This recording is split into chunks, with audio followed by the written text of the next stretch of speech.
Last video में हमने ये देखा कि लॉजिकल स्टेटमेंट यानी क्या और उनकी ट्रूथ वैल्यू कैसी होती है। तो लॉजिकल स्टेटमेंट हमने ये देखा कि डिक्लेरेटिव सेंटेंस होते हैं जो कि एक साथ ट्रू या फॉल्स नहीं हो सकते, या तो ट्रू होंगे या तो फॉल्स होंगे। जैसे कि यहाँ पर एग्जाम्पल हम देख सकते हैं। लास्ट वीडियो में भी हमने काफी एग्जाम्पल्स देखे। 2 is an even number. Okay. Taj Mahal is in Agra and 2 is an even prime and 3 is an odd number. Okay. Next we can say, suppose Mumbai is in Maharashtra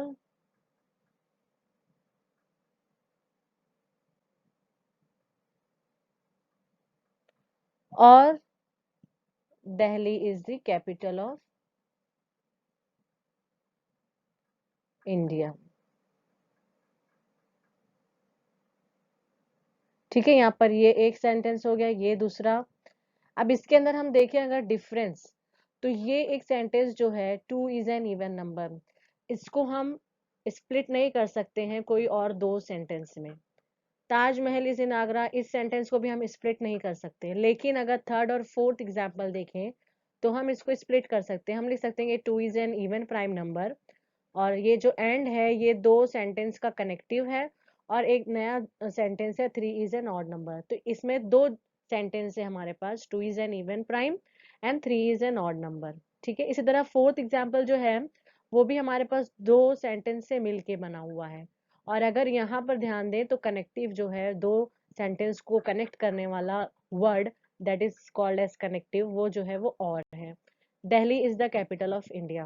तो यहाँ पे डेफिनेशन आती है, कंसेप्ट आता है सिंपल स्टेटमेंट का और compound statement का। तो यहाँ पर फर्स्ट और सेकंड एग्जांपल जो है वो सिंपल स्टेटमेंट है।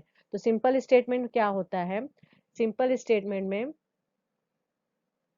सिंपल स्टेटमेंट हमने एग्जाम्पल में देख लिया कि ऐसे सेंटेंस जो जिनको हम स्प्लिट नहीं कर सकते दो और ज्यादा से ज्यादा सेंटेंस में, उनको सिंपल स्टेटमेंट कहते हैं। सिंपल स्टेटमेंट, आई स्टेटमेंट, ये डेफिनेशन आपकी टेक्स्ट बुक में दी गई है, इसका मतलब आपको समझ में आ गया होगा। I statement which can not be splitted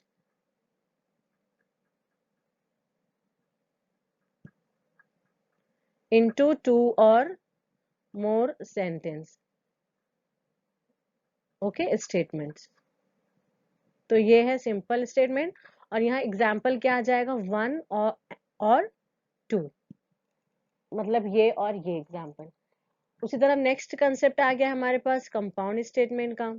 तो कंपाउंड स्टेटमेंट जो है उनकी डेफिनेशन हम देख लेते हैं।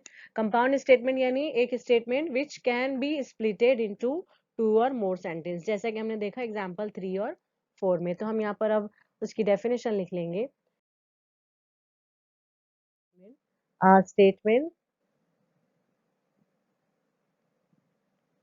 which can be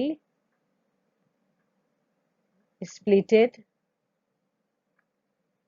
into two or more statements।